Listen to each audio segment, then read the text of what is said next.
ഇപ്പോൾ JSKയെക്കാട്ട് ആൾക്കാർ അറിയുന്നത് പെരേരയുടെ ന്യൂസാണ്. പെരേരയുടെ ന്യൂസാണ് JSK ഓവർകം ചെയ്തിരിക്കുന്നത്.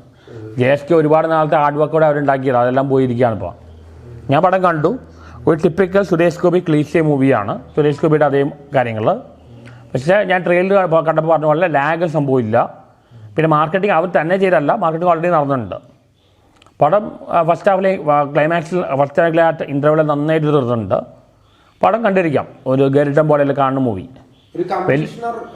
കമ്മീഷൻ സ്റ്റൈലല്ല, ഗരുഡനെല്ലാം കണ്ടിട്ടുണ്ടെങ്കിൽ അറിയാം. സുരേഷ് ഗോപിയുടെ എല്ലാ പടം ഒരേപോലെയാണല്ലോ, ടൈപ്പ് കാസ്റ്റാണ്. പിന്നെ അതിൽ എനിക്ക് പറയാനാണ്, എനിക്കറിയാവുന്ന ആൾ ചെയ്താൻ്റെ ഫ്രണ്ട്, എൻ്റെ ഫ്രണ്ടാണ് actor Ratheesh Krishnan. Actor Chris അഭിനയിച്ചിട്ടുണ്ട്, നല്ല റോളാണ്. പിന്നെ അനുപമ ചെയ്തിട്ടുണ്ട്, ദിവ്യ പിള്ള ചെയ്തിട്ടുണ്ട്, എല്ലാവരും തന്നെ ചെയ്തിട്ടുണ്ട്. ഒരുപാട് സ്റ്റാർ കാസ്റ്റ് ഉണ്ട്. ജോയ് മാത്യു ഒരു സീനേ ഉള്ളൂ. എല്ലാം കൊണ്ടും നല്ല മൂവിയായിട്ട് ലാഗൊന്നുമില്ല, അങ്ങനെയൊന്നുമില്ല, കണ്ടിരിക്കാം. പക്ഷെ വലിയ പുതുമയൊന്നുമില്ല, ക്ലീശ തന്നെയാണ്. സുരേഷ് ഗോപി ആദ്യമായിട്ടല്ല വക്കീൽ കുപ്പായം അണിയുന്നത്. അല്ല, പണ്ട് ചിന്താമണി കേസിലുണ്ട്. വക്കീൽ പോലീസിലെല്ലാം പുള്ളി ടൈപ്പ് കാസ്റ്ററാണ്. ചിന്താമണി കൊലക്കേസിൽ ഒരു വേറിട്ടൊരു വക്കീൽ കഥാപാത്രം ആദ്യമായിട്ടുള്ള ആൾക്കാർ കമ്പയർ ചെയ്യുന്നുണ്ട്. ആ ഒരു കമ്പാരിസൺ എത്രത്തോളം നിലനിൽക്കുന്നതാണ്? അല്ല, ഇതിൽ ഒരു അഡ്വക്കേറ്റിൻ്റെ രീതിയിൽ എനിക്ക് തോന്നുന്നത് ജനഗണമനയിൽ പൃഥ്വിരാജ് വാദിച്ച പോലെ ആ ഒരു രീതിയിലാണ് പോയിരിക്കുന്നത്. പിന്നെ ഇതിൻ്റെ ഒരു കുഴപ്പം പറഞ്ഞാൽ ഈ പുള്ളി BJP കാരനായതുകൊണ്ട് ഈ പൊളിറ്റിക്കൽ പ്രോബ്ലം വരും. അതുകൊണ്ടാവും മിക്സഡ് റിവ്യൂ വരുമെന്ന് തോന്നുന്നു. കാരണം വേറെ പാർട്ടികളിലെ ആൾക്കാർ ഇത് അംഗീകരിക്കില്ല. ഒരിക്കലും സിനിമ ഒരു കലയും ബിസിനസ്സുമാണ്. അവിടെ രാഷ്ട്രീയം അതൊന്നും നോക്കേണ്ട ആവശ്യമില്ല. അതാണ് പ്രോബ്ലം. അത് നോക്കേണ്ട ആവശ്യമില്ല. അത് ഞാൻ പറഞ്ഞത്, ഒരു സിനിമ എന്ന് പറഞ്ഞാൽ കലാരൂപവും ബിസിനസ്സുമാണ്. അവിടെ മതം രാഷ്ട്രീയം ഒന്നും നോക്കേണ്ട ആവശ്യമില്ല. ഉണ്ണിമുഖത്താണ് പോയി. ഉണ്ണിമുഖത്തിൻ്റെ ഒരു പടം നല്ലൊരു പടമായിരുന്നു, അത് ഓടിയില്ല. അപ്പോൾ ഏത് ഞാൻ മറന്നുപോയി, നല്ലൊരു പടമായിരുന്നു. അല്ല ഗസ്റ്റ് റിവ്യൂ ഗുണമല്ല. അതിന് മുമ്പ് മറ്റേ മാർക്കോട് മുമ്പ് ഒരു പടം ഉണ്ടായിരുന്നു, അതുമല്ല. മൈമ നമ്പ്യാർ അപ്പോൾ ഒരു പടം ചെയ്തില്ലേ, എന്താട്ടെ. ആ പടം നല്ലൊരു പടമായിരുന്നു, അത് ഓടായതിൻ്റെ കാരണം ഈ ഇതുകൊണ്ടാണ്. ഈ വിവാദങ്ങളൊക്കെ വിവാദങ്ങളെ ബോളിവുഡിലെ പ്ലാൻ ചെയ്തിട്ടുണ്ടാക്കണം. അത് ഏറ്റവും വലിയ ആൾ അമീർ ഖാനാണ്. ഇത് പ്ലാൻഡ് അല്ല, ഇതറിയാൻ സംഭവിച്ചാണ്. അല്ല, അവര് ജാനകി V എന്നാക്കിയിട്ടുണ്ടല്ലോ. അത്രയ്ക്കൊന്നും ഇല്ല. അത് സെൻസർ ബോർഡിന്റെ വളരെ ഇമ്മച്യൂർ ആയിട്ടുള്ള ഒരു യുക്തിയില്ലാത്ത തീരുമാനമാണ്, ഒരു ലോജിക്കില്ലാത്ത തീരുമാനമാണ്. അങ്ങനത്തെ കാര്യമൊന്നുമില്ല. ഇതൊരു ലീഗൽ ക്രൈം ഇൻവെസ്റ്റിഗേറ്റീവ് ത്രില്ലറാണ്. സുരേഷ് ഗോപിയുടെ ആ ഡയലോഗ് ഡെലിവറിയിലെ മലയാളത്തിൽ ഏറ്റവും ചെയ്യുന്നത് സുരേഷ് ഗോപി തന്നെയാണ്.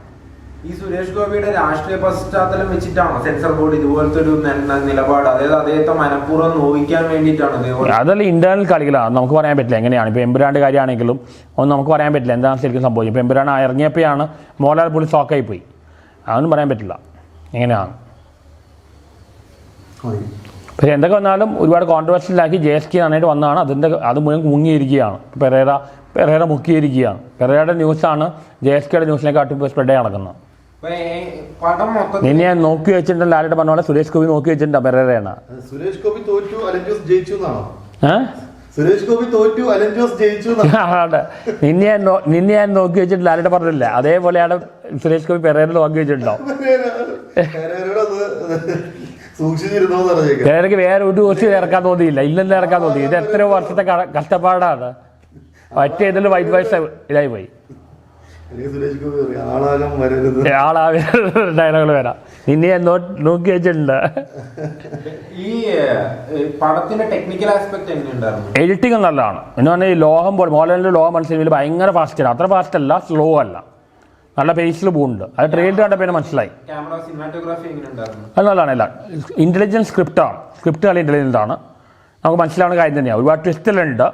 ഈ അമിതാഭ് ബച്ചന്റെ പിങ്ക് ആയിട്ടുള്ള സിനിമയായിട്ട് ഇതിന് സാദൃശ്യമുണ്ട് എന്ന് പറയുന്നത് അതിന് എത്രത്തോളം? അത് ആ ടോപ്പിക്ക് മാത്രം, റേപ്പ് കേസ് ആ ടോപ്പിക്കായിട്ട് സിമിലായിട്ട് ചെയ്യുന്നുണ്ട്. അനുപമ അങ്ങനെ ചെയ്തിട്ടുണ്ടാറുള്ളൂ. പിന്നെ മാധവ് സുരേഷ് നോക്കിയപ്പോൾ പലർക്കും വിമർശിച്ചില്ല. എനിക്ക് തോന്നുന്നു മാധവ് സുരേഷ് പൃഥ്വിരാജ് സ്റ്റൈലാണ്. പുള്ളി അഹങ്കാരിയല്ല, പുള്ളി ഒരു കോൺഫിഡൻ്റ് ആളാണെന്ന് തോന്നുന്നു. അതാണ് ചെയ്താണെന്ന് ഭയങ്കരമായിട്ട് ആർഗ്യൂ ഇത് ചെയ്തു. പിന്നെ ഗോകുൽ സുരേഷ് ഗോപിയുടെ ഒപ്പം തന്നെ ചെയ്യുന്നുണ്ട്. സീൻസ് ഉണ്ട്, 2-3 സീൻസ് അങ്ങനെ ചെയ്യുന്നുണ്ട്. ഒരു പൃഥ്വിരാജ് സ്റ്റൈലാണ്. പേഴ്സണാലിറ്റി ആയാലും ആക്ടിങ് ആയാലും ആ സ്റ്റൈലാണ്.